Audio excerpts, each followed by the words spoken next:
Bienvenue dans le podcast Kilo Émotionnel, le podcast qui t'aide à décoder les vraies raisons qui te poussent à trop manger.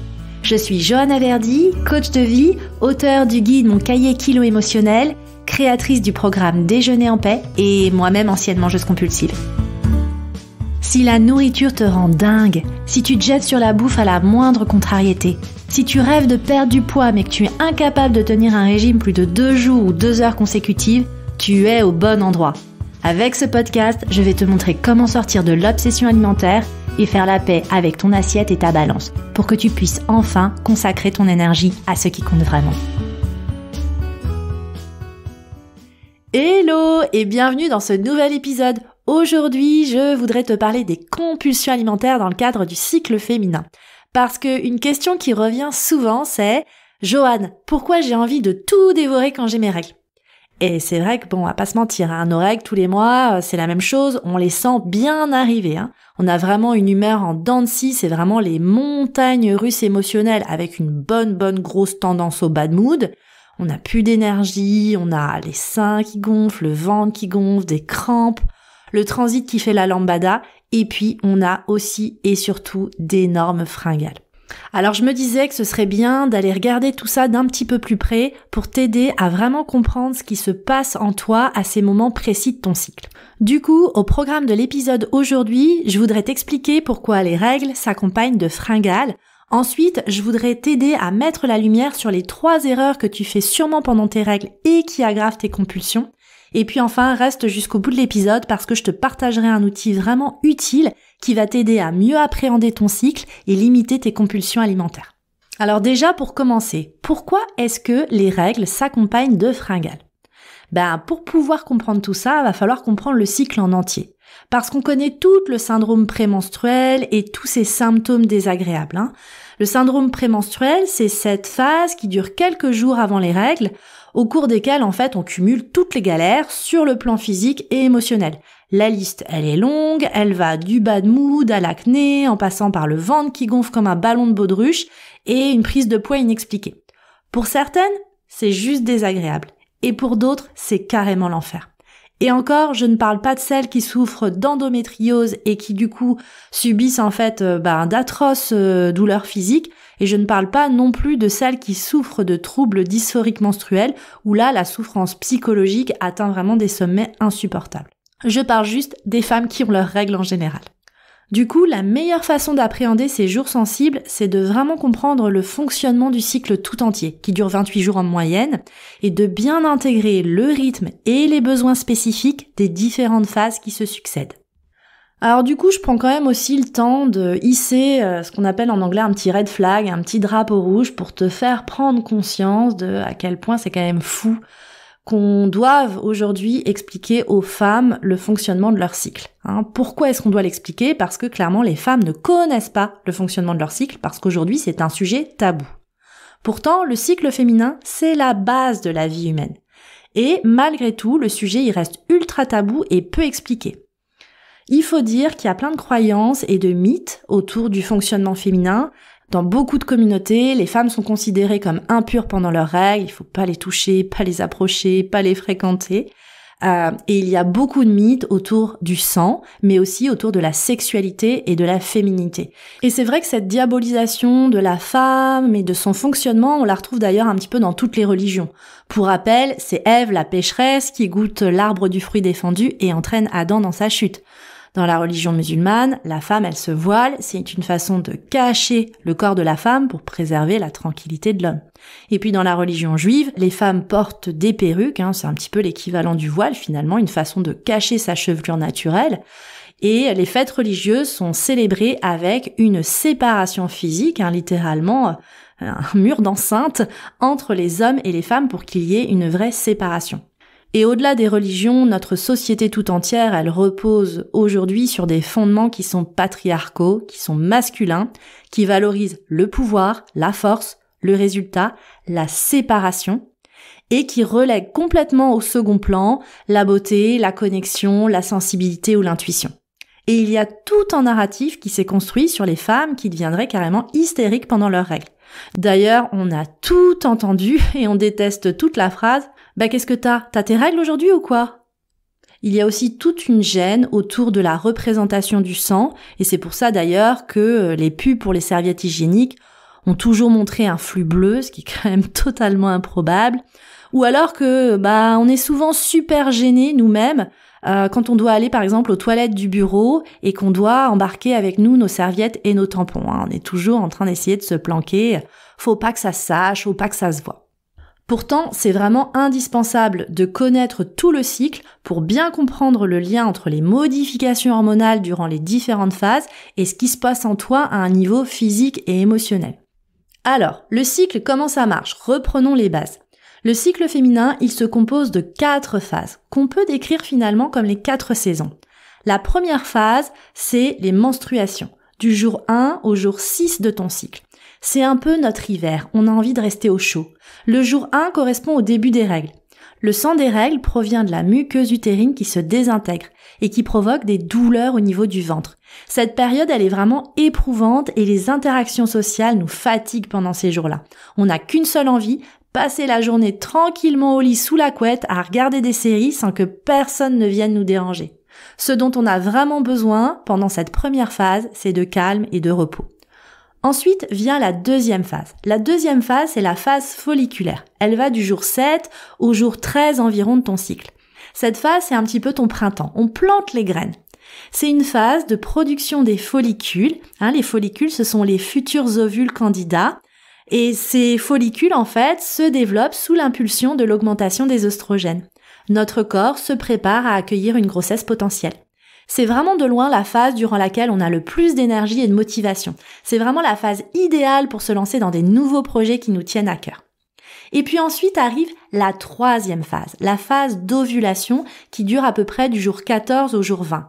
C'est l'été, on rayonne.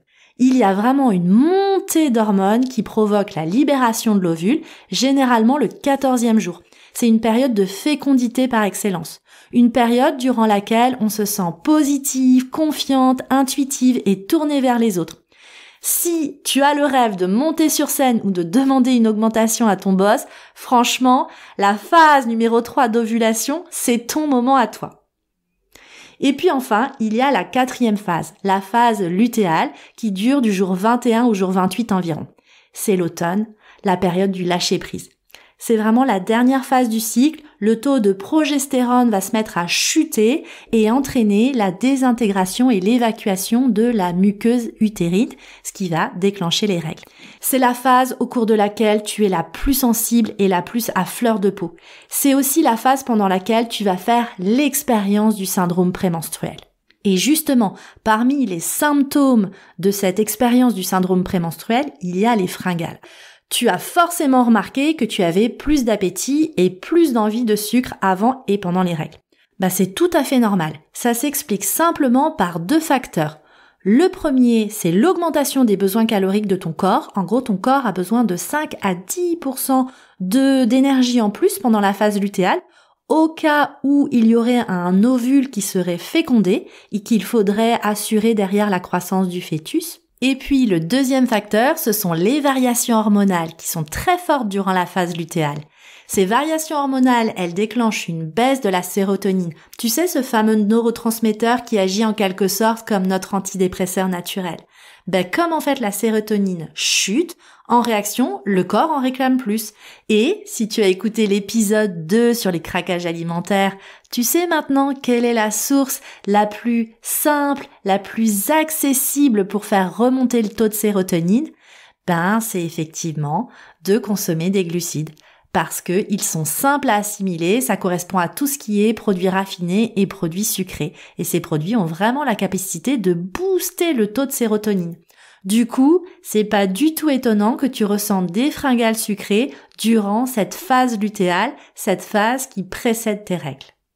Donc maintenant que tu comprends un peu mieux le fonctionnement de ton cycle féminin, je voudrais t'aider à mettre en lumière les 3 erreurs fréquentes et que tu fais d'ailleurs toi-même sûrement pendant tes règles, qui potentiellement aggravent tes compulsions alimentaires.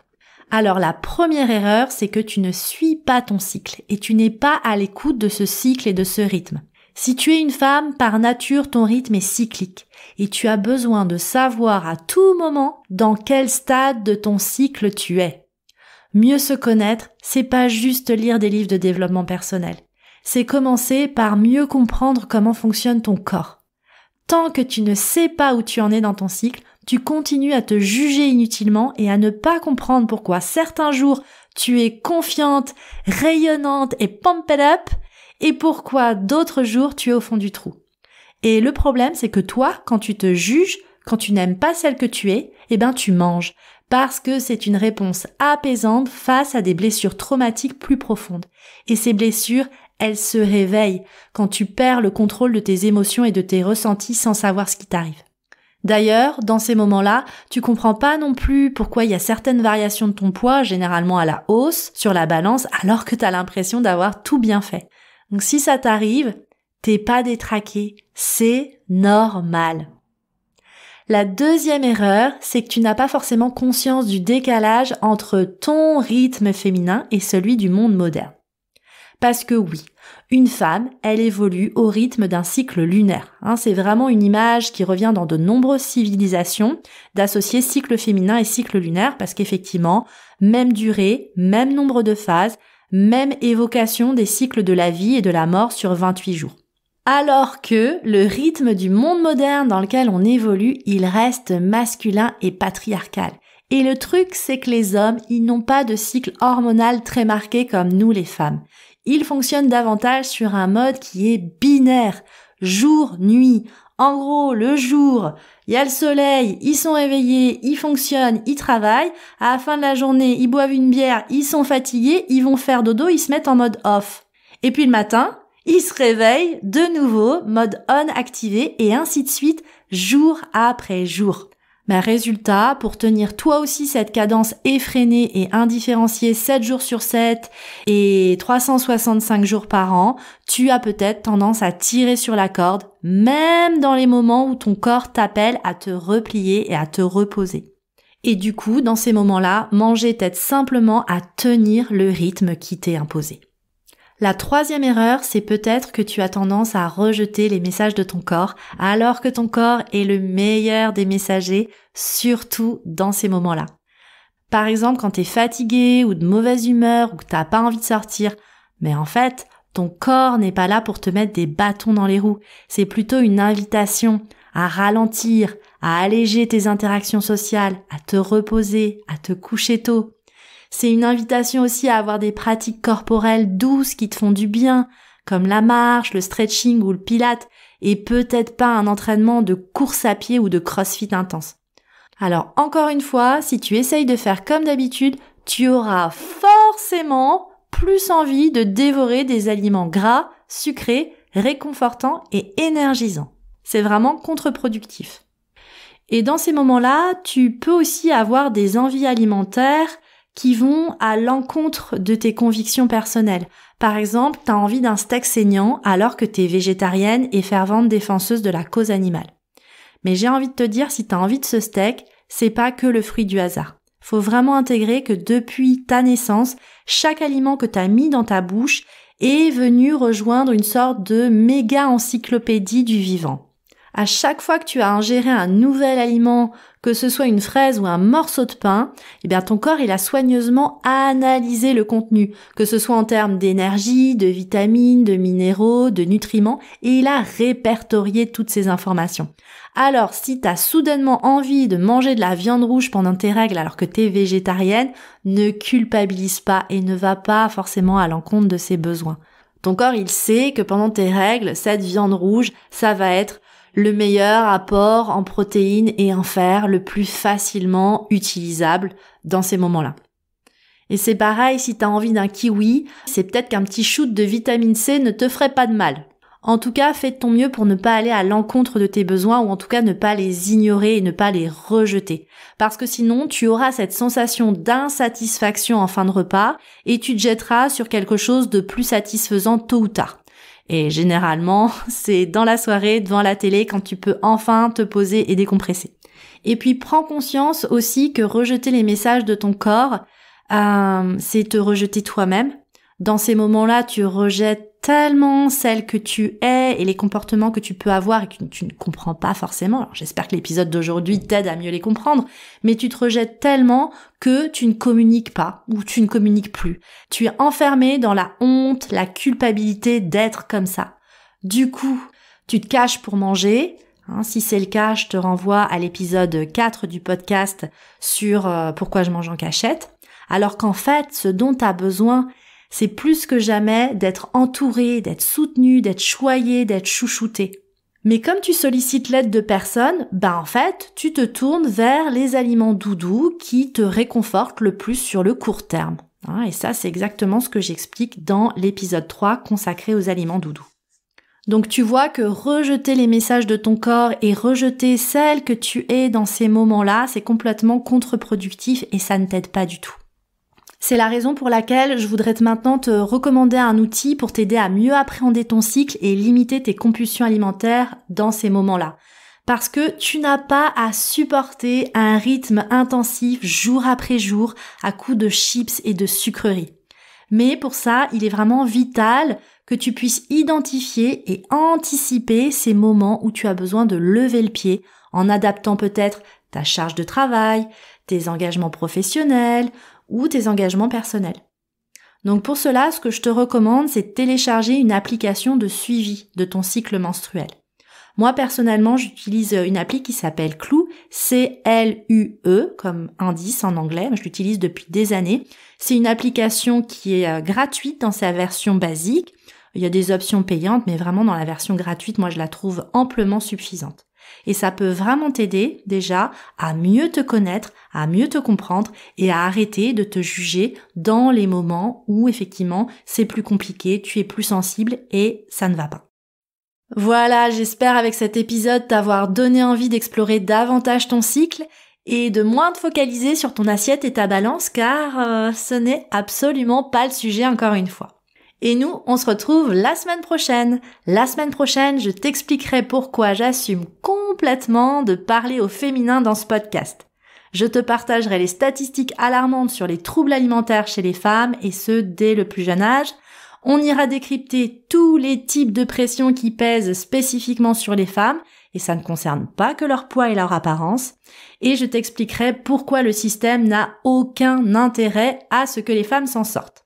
Bon, autrement dit, je crois qu'il va falloir initier un mouvement par nous-mêmes, et c'est ce que j'essaye de faire modestement avec ce podcast, et je t'invite à continuer de me rejoindre dès la semaine prochaine. Je te remercie pour ta présence, et je te donne rendez-vous au prochain épisode.